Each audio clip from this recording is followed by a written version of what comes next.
Bonjour à tous, c'est Quentin pour Android Pit. Aujourd'hui, je vais vous présenter de manière brève les nouveaux objectifs Photo Jojo. Alors en fait, l'avantage qu'ils ont par rapport à d'autres objectifs, c'est de s'adapter à n'importe quel smartphone grâce à un système d'aimant. Alors je vais vous montrer ce qu'on trouve dans cette petite boîte. Alors on a, voilà, l'objectif lui-même. Donc le voilà. On va avoir des petites rondelles comme ça, qu'on colle sur le smartphone, je vais vous montrer ça, et un petit porte-clés en gros pour attacher sur son smartphone pour transporter les objectifs. Alors, je vous montre un petit peu comment ça fonctionne. En fait, vous voyez, il y a un aimant sur l'objectif, ensuite ça reste. Bon, je lui fais moyennement confiance, mais au final, à l'utilisation, ça reste. On prend ces petites rondelles, on enlève le scotch de masquage, et on va le coller comme ça sur un smartphone. Là, on est sur l'HTC One. Vous voyez, simplement autour du capteur.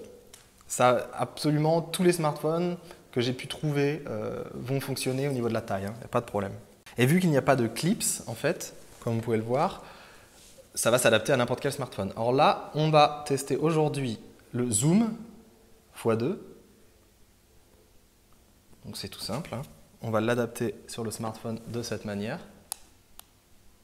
Et vous allez voir ce que ça donne. Vous voyez, donc la différence entre zoom et sans le zoom. Donc c'est un très léger zoom.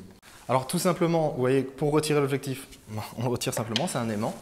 Et si on veut en mettre un autre, là j'ai dégoté le fisheye effect. Donc vous voyez, c'est sympa pour faire des vidéos un peu, ça fait un peu début des années 90, mais on peut avoir des effets sympas, c'est toujours marrant. Et enfin, on va terminer avec, là on a le plus petit, c'est donc la macro ou le grand angle. Et ça permet, vous voyez, de prendre des photos un peu plus grand angle, en fait, un peu plus sympa. Le problème de celui-ci, j'ai remarqué avec certains smartphones, c'est qu'au niveau de, ça va réduire un petit peu la lumière. Ça va dépendre en fait du capteur. Sinon, pour les macros, c'est très bien. Je vous laisse observer ça. En fait, l'avantage, c'est qu'on peut s'approcher beaucoup plus du sujet. Alors, comme vous avez pu le voir, c'est sympa, ça donne des effets plutôt agréables qu'on ne peut pas faire en général avec son smartphone sans ses objectifs. Un dernier détail, vérifiez que vos smartphones arrivent à faire la mise au point avec des objectifs. Au niveau du software, des fois ça passe pas. Sur le HTC One M8, on a eu quelques soucis. Sur d'autres smartphones, ça a très bien marché. Essayez par exemple au travers d'un verre de lunettes ou des choses comme ça. Et pour terminer, je vous montre ce que ça donne quand on transporte ces deux petits objectifs avec le porte-clés. N'hésitez pas à nous suivre sur notre chaîne YouTube, Twitter, Facebook. Salut!